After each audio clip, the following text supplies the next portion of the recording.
Hey guys, welcome to the shop. So I'm going to be building myself a gun rack tonight. It's going to hold 2 rifles. I'm going to build it out of a pallet. Figure everybody's kind of into the recycling these days, so why not join in? So first thing we need to do is separate it. It can be a bit of a pain. So I can get it close enough to show you. So you can see each one of them has 2 nails, total of 6 per slat. So it's kind of a pain to get them out. I found that instead of trying to pull them, they're usually either ring nails or something similar, so they don't pull well. I just take a Sawzall and I buzz right down through here on all of them. So it takes a while and it sucks, but when you're done you have some nice, usually the ones I get are oak. And it's rustic, obviously.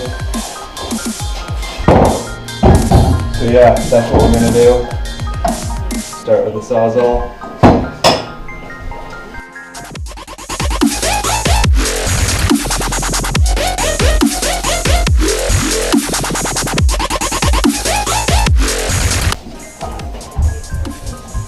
See if we can generate some material to work with.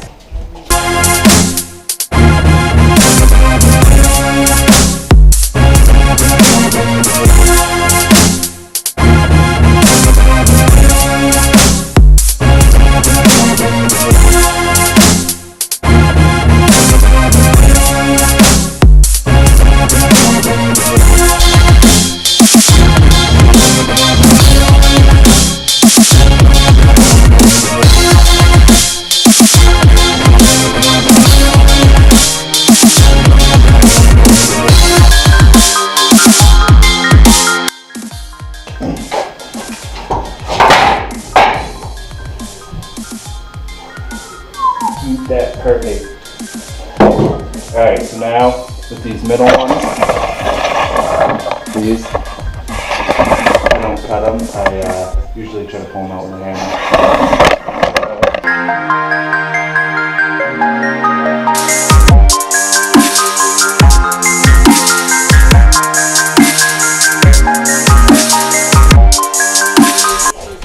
Alright, so we got our whole pallet dismantled, all the center nails pulled, all the end nails we leave in because they're cut on the back.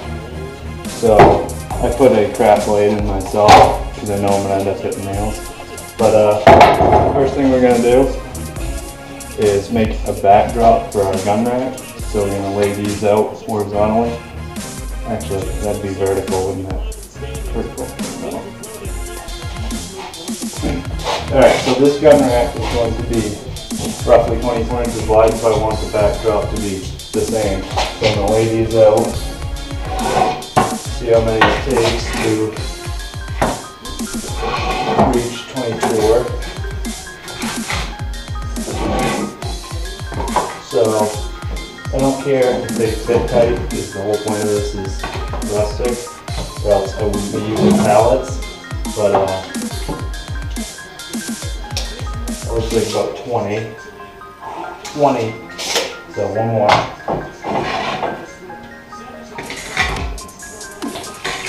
So that's pretty wide, apologies. 3 feet, perfect. So I want this to have kind of a antique American flag look, so I'm using some really dark red Rust-Oleum satin, and I'm just going to paint them, and then I'm going to sand it afterwards to make it look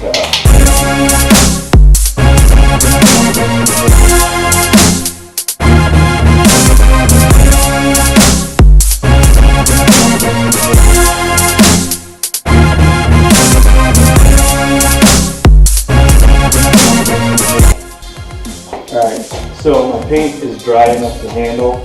I'm actually going to cheat on this part because I only have the 1 pallet.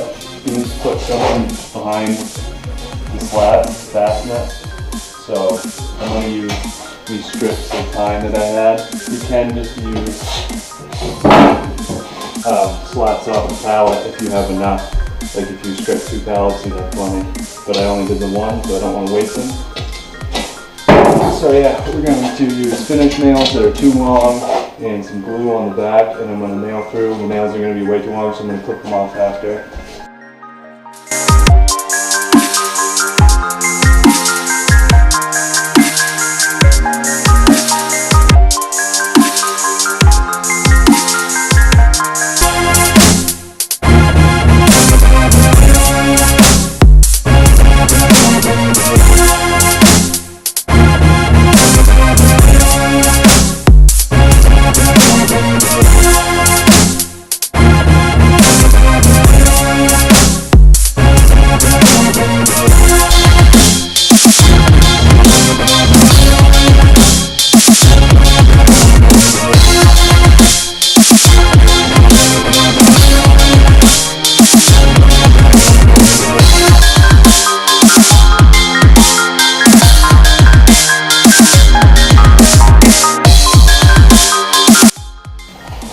Alright guys, so I ended up letting this thing dry overnight because I'm planning on sanding it, and I did not want the paint to be tacky at all because it'll clog your sandpaper.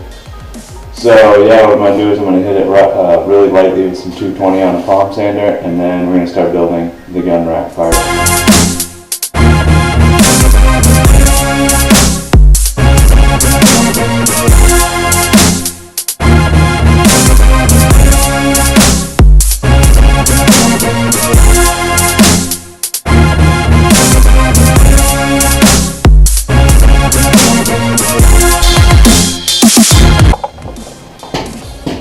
So that made it look a couple 100 years old, right?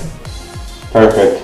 So now what you want to do, figure out how wide your flag is. So this one is 23¼ So I need to cut 2 pieces that equal 23¼ total. So let's do that. Alright, so now you can see that they're angled in slightly, pitching down towards the center. That's just going to help the rifles that are sitting on there naturally want to lean in to the middle instead of falling out. And the way that I am making these straight is I put a square, speed square, held it up there, like this, and then I drew a level line across the level and the speed square. So then you can just measure down from your line and 30 inches on each side to the top of our 2x4s. Okay, so now we want to take one of our slats off of our pallet, meaning the thinner piece, and I want to measure the depth of this 2x4 off the face of the flag out to here. So it's 3½ inches. So now I want to cut one of these, square cut it on this end where it's going to meet the flag, and then cut a 45 on the other end.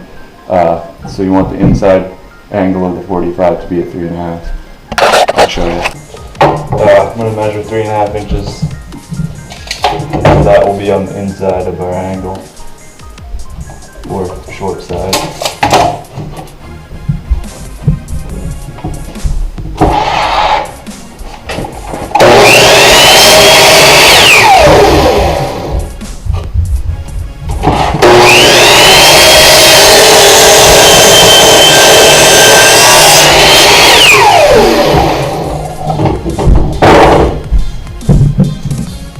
So that is not square at all. But I think it'll be alright. So that's what we're looking for. So now that we have this piece made, I'm going to hold it up. I'm going to square it up with the outside of this. Then I'm going to scribe the inside of our 2x4. Now while that's sitting there, I need to find my speed square. And lamp's in the way. But I want to drop speed squared down. Or you can even just use a straight edge for this. If you want to mark the inside of this piece on your 2x4. Perfect. Now we can take this off and go cut that line. So now I'm going to do the same thing on the opposite side, and then we're going to make a fascia board.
So now we want to measure inside to inside of the 45 crossed. So we got 21 and 7/8. So I'm going to use this one, which is, as you can see, a lot thicker than the rest of the slats. I'm going to do that because if I was to use the same thickness and I lined up the tops here and here, this bottom V would show because, you know, obviously it's pitching down. So I'm going to use this one so that way it's sure to cover the bottom of that. Okay, so it's going to work just fine. So I want to hold it up in roughly the right area. Throw a clamp on it.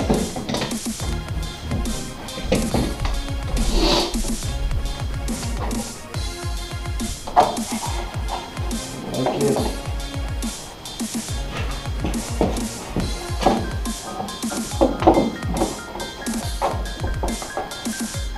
So you can see on the ends where it overhangs, what I want to do is mark it on both ends, and then I'm going to do some sort of design that goes,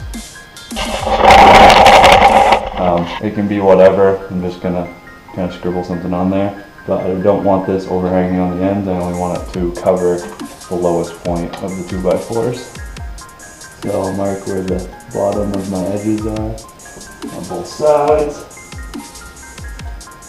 and I'll mark the lowest point on the back side, so I know I need to stay below that.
piece is as good as any. So we're going to cut it. Overall length is going to be 8 inches.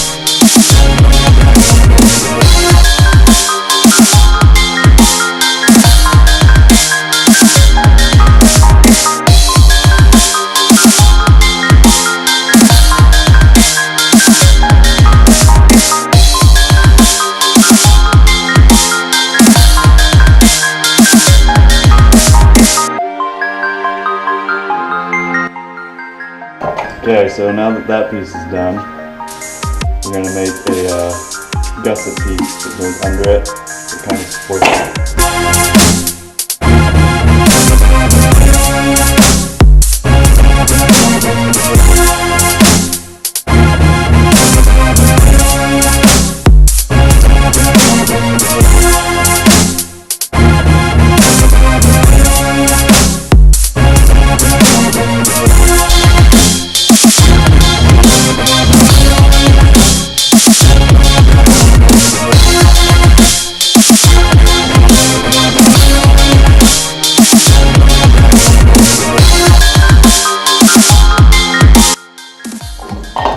So yeah, you can see here what I'm talking about. It's going to be on there like that. I don't want that raw wood showing. So I'm just going to spray it with some white. It's alright if it gets on the sides, I can just sand it off.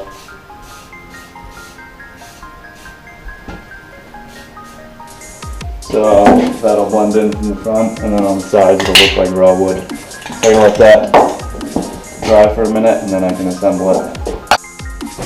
So that's good. Again, make a center mark. You got your center mark up there. So now we can go ahead and put a little glue on it.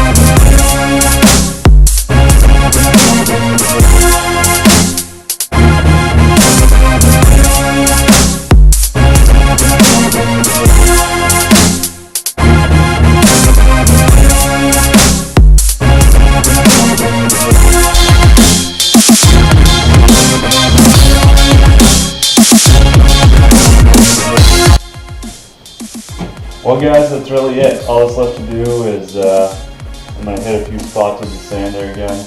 I need to make this white look a little better. I messed up a few spots with the hammer, so I'm going to hit that with the sander, then I'm going to throw a coat of urethane on it, let it dry, and then it will be ready to hang up.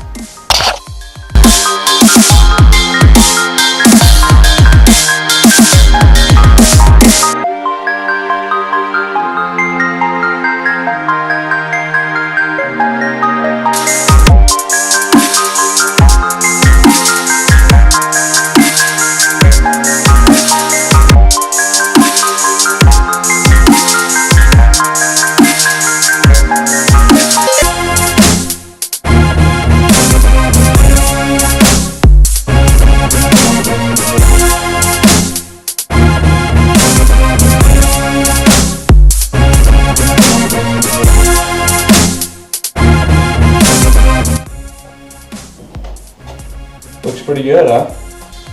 It is all done. One thing to note is if you're planning on having a really long optic or a sunshade, you're going to want to put this thing up higher, in which case you can drop this down a little bit and put that up to the very top of the slat, and then that would give you enough room for a longer optic. But for what I'm doing, it works for 90% of my firearms. So then you have a pocket down here, you can throw some ammo, mags, binoculars, whatever you want in it. So you just simply screw it into a wall, probably find a stud would be a good idea, and it will hang just like that. So thanks for watching the video guys, don't forget to like and subscribe, see you next time.